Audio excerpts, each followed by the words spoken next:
Olá, sejam bem-vindos. Meu nome é Silvio Celestino e você está no episódio número 67 do podcast do canal O Executivo. O nosso propósito aqui é aumentarmos a sua musculatura executiva para que você tenha a força necessária para fazer sua carreira ir mais alto e, é claro, permanecer por lá.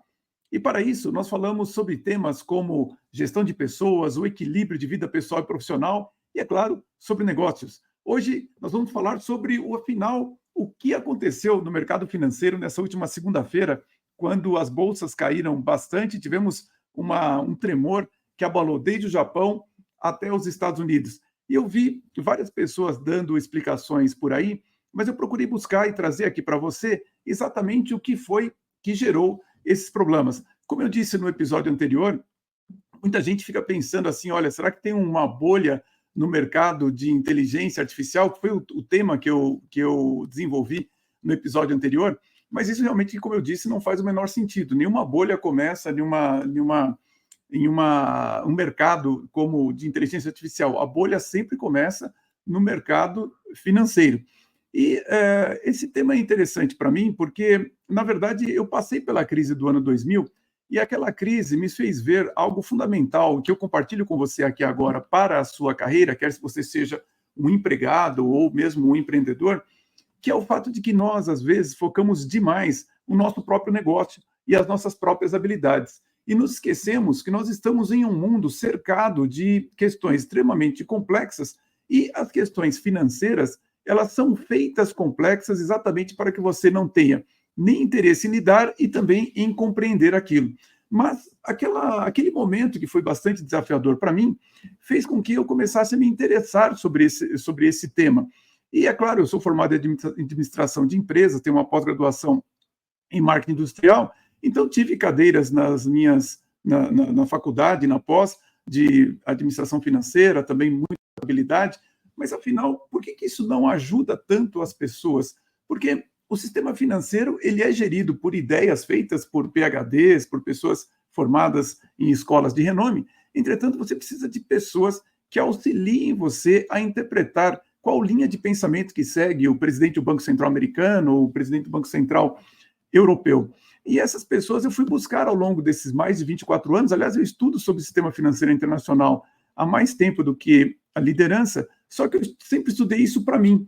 E apenas a partir da pandemia que as pessoas começaram a me perguntar com um pouco mais de detalhe sobre esses assuntos, eu comecei a estruturar para que pudesse contribuir também com os meus clientes. E aqui eu vou passar um pouco dessa informação para você, usando isso que aconteceu no mercado chinês, para que você entenda um pouco como que o mercado financeiro funciona e como ele pode prejudicar bastante a você. Mas o principal para mim é de compartilhar aqui inicialmente que eu comecei muito pelo básico, né? E sugiro que você faça isso também.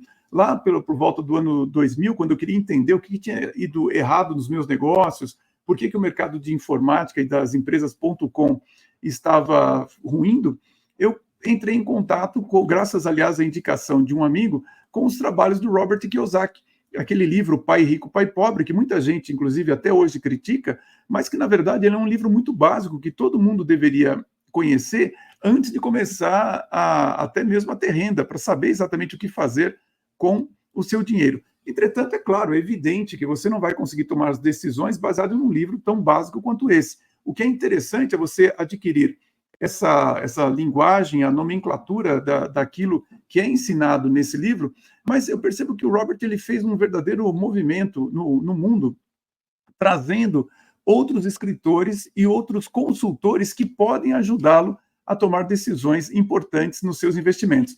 Como eu falei, eu não uso muito nenhuma orientação aqui de consultores brasileiros, mas é porque quando eu comecei a estudar, realmente não achei nenhum que realmente me satisfizesse.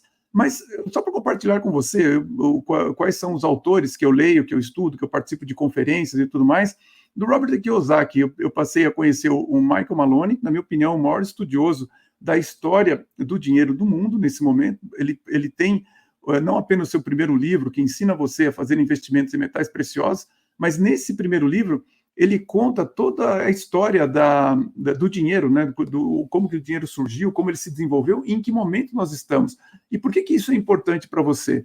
Porque o resultado do seu investimento depende do segundo no qual você está fazendo aquele investimento. Então, esses trabalhos do Mike Maloney, para mim, são fundamentais. O último livro dele, que só tem em inglês, que é A Grande Corrida ao Ouro e Prata, e também criptomoedas, ele fala do século XXI, ele também tem uma série de gráficos e análises a respeito do que está acontecendo nas entranhas do sistema financeiro internacional. E aí entrei em contato com inúmeros outros consultores. Eu fiz uma lista muito rápida aqui: Greg Hunter, Catherine Austin Fitts, James Rickards, que foi inclusive da CIA e também hoje trabalha dando orientações para as pessoas. Aliás, a Catherine Austin Fitts, você vê, né? Essas pessoas, elas falam coisas tão relevantes, tão dentro das entranhas do governo, e a Catherine trabalhou no governo americano, que ela chegou até a sofrer uma tentativa de envenenamento por parte de agentes de segurança. David Morgan, que um cara, gente boa pra caramba para falar sobre investimento em metais preciosos e prata, sensacional. James Nenner, Bill Holter também. Esses caras, eles são todos consultores, inclusive para bilionários. Então é interessante você ouvir o que eles falam e como são as perspectivas deles. Martin Armstrong, John Rubino, Chris Masterson, Dr. Chris Masterson, excelente, Alex Newman. São pessoas que fazem conexões não apenas das relações, como que eu vou dizer, existentes dentro do sistema financeiro em si, mas também como que o sistema financeiro interfere na geopolítica e na economia real como um todo. E o que aconteceu nesse último final de semana, de sexta para segunda-feira, eu encontrei uma análise sensacional na internet do Travis Howing. O Travis Howing, ele tem um site que chama Asymmetric Investing e ele faz análise de estoques no mundo inteiro. Então, assim, ele tem análises incríveis a respeito de como que os ativos estão se comportando e tudo mais. Então, qual que é o meu objetivo aqui? É para você que é executivo. Então, se você quer aprender numa linguagem que eu acho que é mais adequada para o executivo, esse é o meu propósito. Se você é da área financeira ou é um economista, então eu vou pedir a licença para você, para não ser tão preciso aqui com relação ao que eu vou falar, e talvez alguns números, alguns conceitos que eu vou passar aqui não está na linguagem exatamente mais apropriada, mas é porque o meu público, principalmente, são executivos, gerentes, diretores, que estão em empresas e que, portanto, eles nem sempre estão tão acostumados assim com os jargões exatos daquilo que acontece no sistema financeiro. Então, você, por favor, que é do mercado, que trabalha como economista, como trader, você sabe que algumas coisas que eu vou falar aqui, eles precisam ser, talvez até são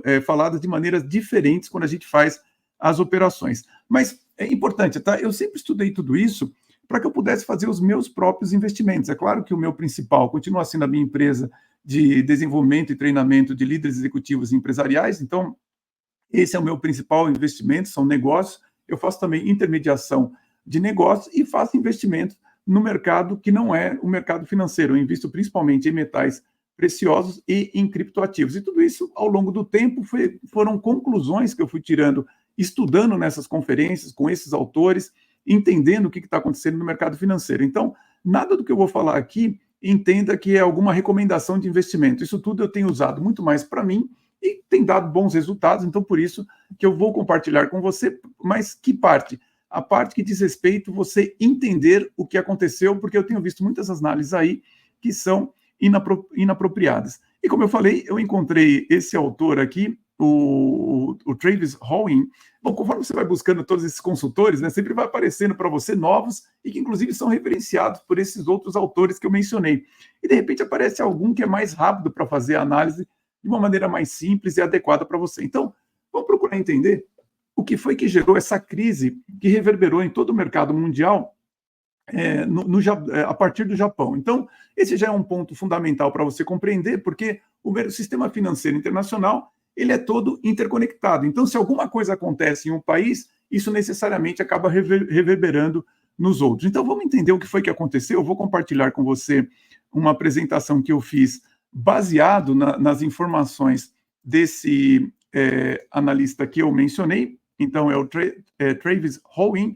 Recomendo que você entre no Twitter dele, que você o acompanhe. Ele fez uma análise muito interessante e ele explica exatamente que o problema que aconteceu foi numa operação de arbitragem com o ien. Se você não está acostumado com essa expressão, arbitragem é quando você pega dinheiro emprestado de alguém, ou pode ser de um banco, de pessoas, para fazer uma determinada operação.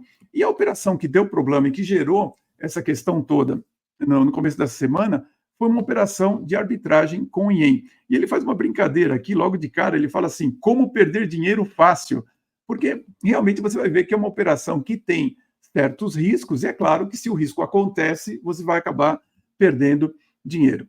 Então, ele é muito didático, como eu falei. Olha só o que ele colocou. Então, a primeira coisa que ele diz é o seguinte, como é que é feita uma operação de arbitragem? No caso, ele vai explicar sobre o Ien, mas ele começa falando de maneira genérica. Então, a primeira coisa, o negociador, o trader, né? Ele empresta dinheiro em uma moeda com taxa de juros baixa. Nesse caso, ele fez um empréstimo em Ien.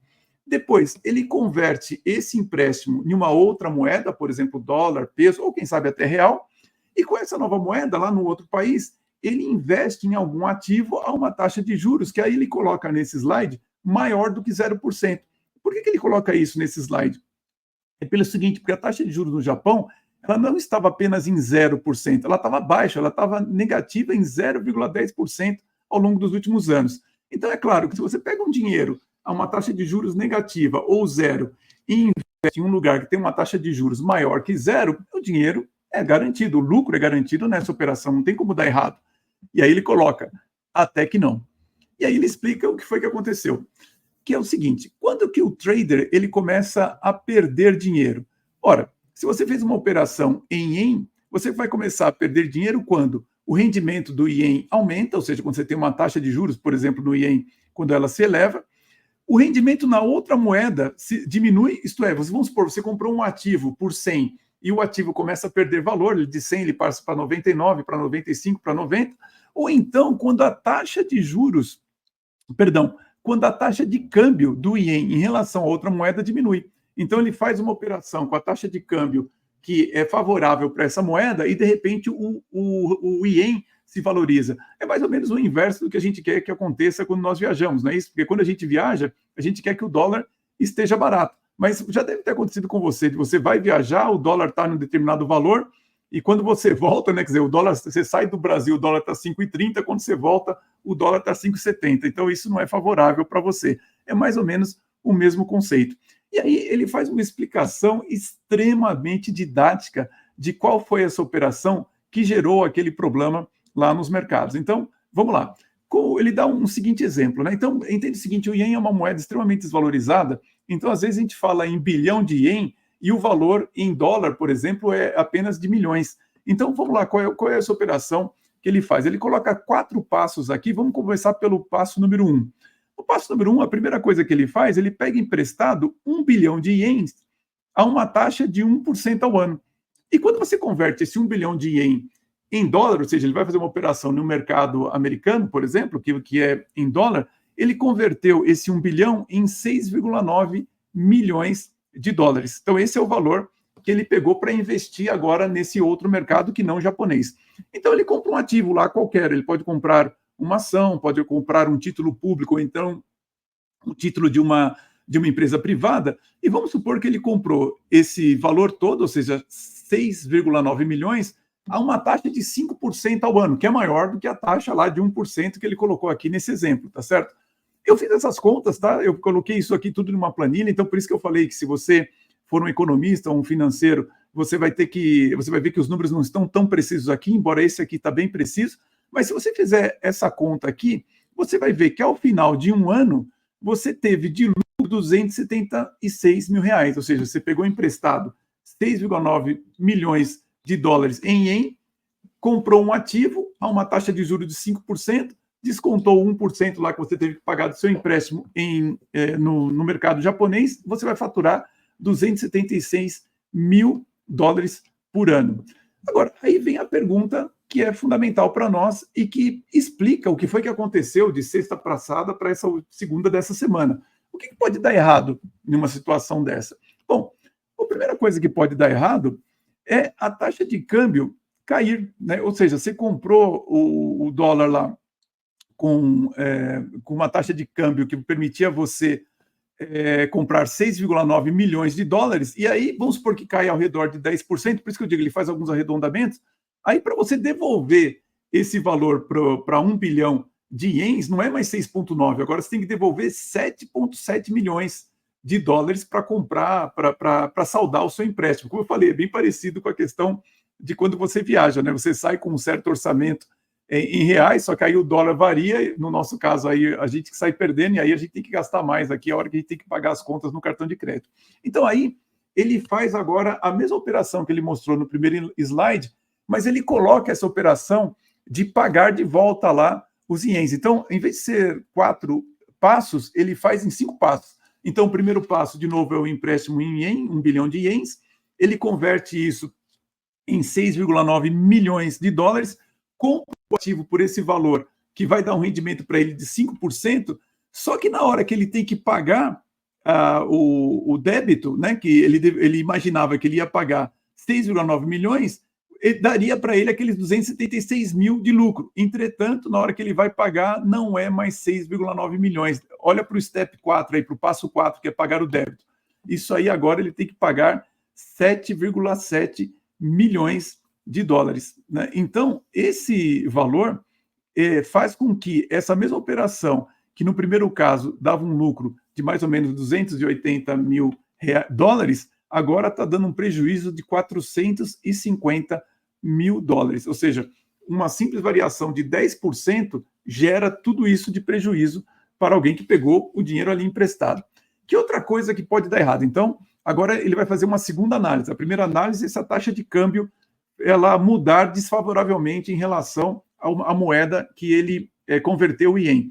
O que pode acontecer também é você fazer um mau investimento. É por isso que eu sempre digo para as pessoas que um grande problema que nós temos quando a taxa de juros é muito baixa é que os investidores começam a pegar dinheiro emprestado para fazer maus investimentos. Se você se lembra, no podcast, no episódio passado, eu mencionei que muitos analistas estão começando a se preocupar com a inteligência artificial porque ela não dá o retorno esperado. Então, eles imaginavam que ia ter um aumento do PIB, ia acontecer uma série de coisas, falaram, olha, calma, a inteligência artificial está em um momento ainda em que ela precisa provar o seu uso. É a mesma coisa aqui. Quer dizer, se ele faz um investimento com esse valor emprestado em ien e compra um ativo que cai de valor, ou seja, ele passa a valer menos do que os 6,9 milhões que ele emprestou, então ele vai ter problema. Então, essa é a análise que ele faz nesse slide aqui. Você vê ali no passo 1, novamente, o empréstimo em ien,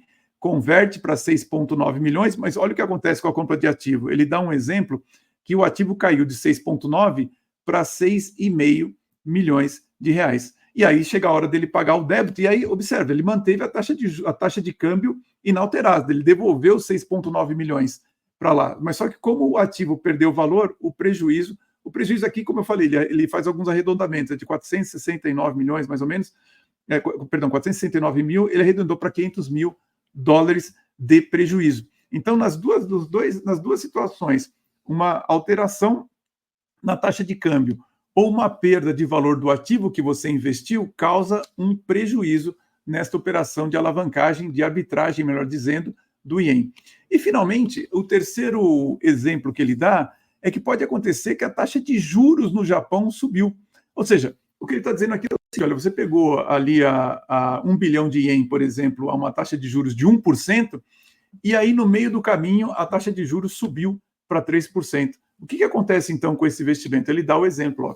Ali você tem um empréstimo, de novo, de 1 bilhão de ienes. Em vez de ser de 1, ele passa para 3%. Você recebe os seus 6,9 milhões, que é a conversão de 1 bilhão de ienes para dólar. Compra o ativo a 6,9 milhões a uma taxa de retorno de 5% ao ano. E quando você vai pagar o débito, você tem que pagar 6,9 milhões mais os 3%. Então, aqui o seu lucro ele cai de mais ou menos 280 mil dólares para 138 mil dólares. Então, essas três situações, ou seja, você ter uma variação desfavorável na taxa de câmbio, comprar um ativo que se desvaloriza, ou você ter um aumento no rendimento ou na taxa de juros do empréstimo que você fez no Japão, essas três situações faz com que você venha a ganhar menos dinheiro do que você se planejou no momento em que você montou a sua operação de arbitragem. Bom, e aí vem a resposta do que aconteceu nesse último final de semana. Olha aqui, o que acontece se os 3 eventos ocorrerem simultaneamente? E é isso que ele mostra nessa análise muito simplificada, mas que dá uma ideia muito clara para nós de por que aconteceu esse problema com essas operações. Dá uma olhada no gráfico que está o dólar sobre o ien. Ele está mostrando ali que no último mês o dólar depreciou em relação ao ien em 10%. Né? Então, isso é um dos fatores que fez com que essa operação de arbitragem desse prejuízo. Segundo ponto, ele mostra ali que só a Nasdaq, que é um ativo que você poderia ter comprado com dinheiro emprestado no Japão, caiu também 8,59% nesse último mês, no mês de julho. E uma coisa importantíssima, que foi o que deu o trigger principal para que esses eventos acontecessem, é que a taxa de juros no Japão subiu. Ela estava negativa em menos 0,10% e ela subiu para mais de 0,20%. Então, esses três elementos combinados, ou seja, os três elementos que ele deu como exemplo ali para nós, aconteceram simultaneamente. Então, quando isso daí acontece, não tem dúvida que uma operação de arbitragem, ela é, por definição, alavancada. Quer dizer, quando você pega dinheiro de outras pessoas ou de outras organizações, outras entidades no mercado, para fazer a operação, ou seja, você não usa o dinheiro seu. Quando uma negociação que ela é alavancada dá errado, ela se desfaz rapidamente, ou seja, quem montou a operação, ela procura se livrar o mais rápido possível para não ter prejuízo. E é isso que derruba os outros ativos com ela, que ele colocou assim, achei engraçado, ele falou ativos inocentes. O que é ativo inocente? Ativos que nem estão participando da operação, mas que como a Bolsa de Valores está caindo, então as pessoas vendem outros ativos que não necessariamente aqueles que faziam parte da operação de arbitragem, e eles vão cair junto com ela. Portanto, você não pode se surpreender se ativos como ações, títulos públicos ou privados, ou qualquer outro, vier a cair quando uma dessas operações é derrubada. Então, por que isso acontece? É pelo seguinte, é da natureza, né? Quando um fundo alavancado ele implode, os seus gestores não se desfazem apenas da operação, nesse caso, da operação ien. Eles liquidam tudo. Né? Então, é uma coisa um tanto perversa no mercado financeiro, porque o gestor aqui, que viu que a sua operação deu errado, ele tem, de certo modo, uma informação privilegiada. Então, ele sabe que ele vai se desfazer de certos ativos para poder liquidar aquela operação, mas ele sabe que outros ativos que ele possui também vão cair. Então, ele acaba vendendo primeiro esses ativos. Né? Então, assim, é uma situação na qual uma única operação desse tipo faz com que todo o mercado venha a cair. Deixa eu voltar aqui, então, para a minha tela, parar de compartilhar. Então, assim, a minha intenção aqui, com essa informação para você, é para você perceber o seguinte, né? Você imagina que você está ali trabalhando e nem sabe o que é uma operação alavancada, o que é mercado financeiro, arbitragem e tudo mais. Mas saiba que tudo isso que acontece no mercado financeiro afeta a sua carreira. Por quê? Porque afeta o dinheiro que está disponível para fazer negócios, e toda crise financeira sempre é uma crise de liquidez. O que significa isso? Olha, falta dinheiro para alguma coisa. Nesse caso, falta dinheiro para cobrir um empréstimo ali que a pessoa fez, porque ela teve prejuízo nas operações. Quando um negociador vê isso acontecer e ele fecha suas diversas posições, isso diminui, evidentemente, a quantidade de dinheiro disponível no mercado. Então, é por isso que, apesar de você ser uma pessoa competente, estar trabalhando em uma determinada empresa, quando há uma crise de liquidez, em geral, todas as empresas são afetadas. E o que é importante para nós nessa situação é que muita gente começou a falar assim, não, mas então agora vai ter um crash no mercado, agora as bolsas vão cair e tudo mais. Na verdade, existem outros indicadores que informam o que está acontecendo no mercado, e esses indicadores mostram que, não, esse não é ainda o grande crash, apesar de, mesmo esses consultores que eu mencionei aqui para vocês, muitos deles, há muitos anos, falam, olha, vai ter um crash no mercado, vai ter um crash no mercado. Quando teve a própria queda devido à pandemia, todo mundo falou, não, agora acabou e tudo mais, e o mercado se recuperou. Então, você tem indicadores que informam você se aquela queda realmente é uma queda normal, que é uma correção no mercado, se isso é uma queda que, olha, é um crash, mas é algo que vai se recuperar rápido, ou se realmente estamos diante de uma depressão econômica, que aconteceu em 1929, ou em outras situações graves também, como 1987, e mesmo em 2008 também foi bastante grave. Bom, esses indicadores hoje, a probabilidade é que não, esse não é ainda um crash definitivo. Quando eu digo a probabilidade, é porque nenhuma análise que esses consultores que eu acompanho fazem são 100% seguras. Eles sempre falam a respeito, olha, a gente está em um jogo de informações incorretas, e nós podemos falar sobre as probabilidades do que vai acontecer. Então, a probabilidade atual é que nós temos ainda algum tempo, não muito, ao que tudo indica, mas antes de uma grande crise realmente financeira. O que eu quero dizer com isso? É que, apesar do mercado do sistema financeiro internacional estar em colapso dentro das suas entranhas, esse colapso ele não se demonstra na economia real de maneira automática. Existe um momento de transferência desse colapso. Então, entenda colapso, falta de liquidez, títulos que estão dando prejuízo, que outros traders vão ter que se desfazer e assim por diante.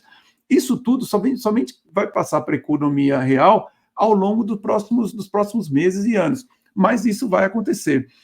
Pela natureza do meu trabalho, como eu vejo os bastidores das empresas, o que eu posso te dizer é o seguinte: tanto nos Estados Unidos quanto na Europa já começou uma crise no mercado de trabalho, ou seja, estão acontecendo demissões, e infelizmente essa semana também eu comecei a ver nos bastidores demissões que estão começando a acontecer no mercado local. Então isso já é um primeiro indício que você vai ter que levar em conta as suas tomadas de decisão.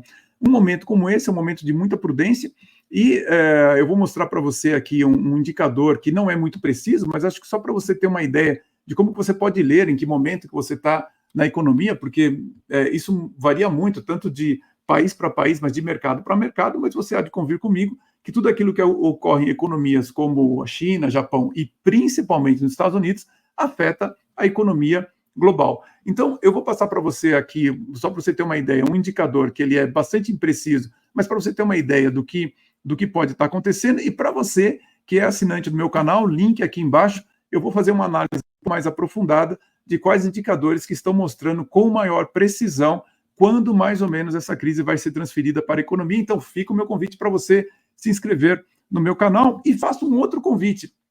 Em geral, essa análise que eu faço de maneira bastante detalhada a respeito de como funciona o sistema financeiro internacional, o que é uma moeda fiduciária, o que é o sistema bancário por reserva fracionária e o acordo de petrodólares, eu faço a análise em grupos fechados ou dentro de empresas. Então, se você estiver interessado, manda uma mensagem para mim, vou deixar o meu WhatsApp aqui embaixo e também o meu e-mail para que você que quer que eu faça isso dentro da sua empresa.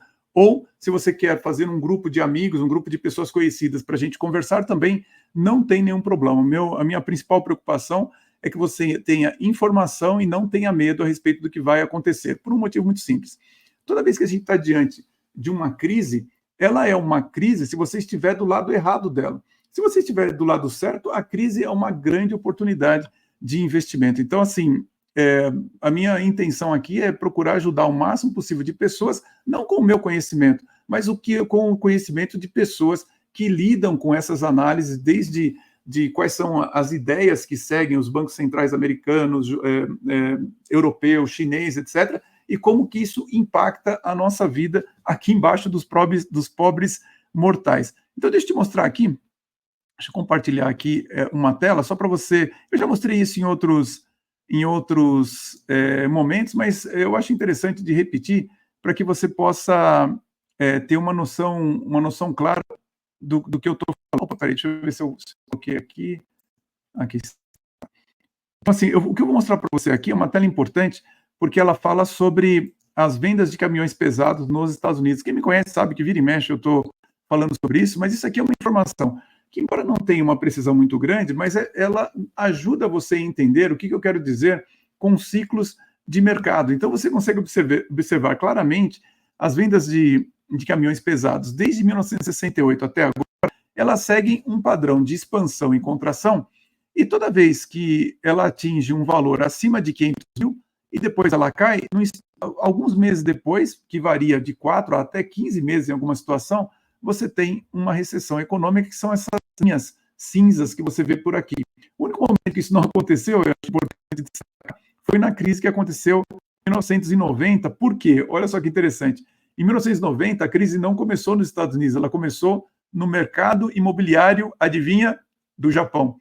Por isso que não adianta você prestar atenção só nos Estados Unidos ou só na Europa. Você precisa entender o que está acontecendo no Japão e o que está acontecendo na China. Então, não dá para você trabalhar como eu em coaching, por exemplo, e querer olhar para tudo isso ao mesmo tempo. É por isso que você precisa ter um time de consultores ou de conferencistas, de estudiosos, que traduzem para você o que está acontecendo.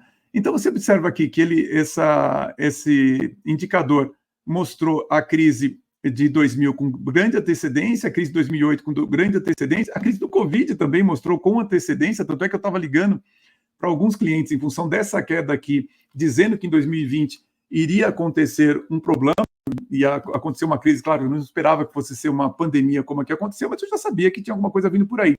E nesse exato momento, se você observar, o mercado de caminhões pesados, até julho pelo menos, ainda está em um nível bastante elevado, apesar de ter atingido um pico aqui, mas ele ainda não teve uma queda muito acentuada. Vamos observar nos próximos meses, porque quanto mais essa queda vai se acentuando, mais próximo de uma crise você está. Então, o que significa isso? Se você acabou de passar por um ciclo de expansão, que é o que mostra esse gráfico aqui, e nós estamos nesse final e talvez começando um momento de contração, que isso significa para você? Significa o seguinte, que esse é um momento de você ter muita prudência nos seus investimentos. Não é momento de fazer empréstimos sem ter uma reserva para ter certeza que você vai conseguir pagar. Se você pretende investir, invista com cuidado. Quando digo investir principalmente em algum negócio novo. Por quê?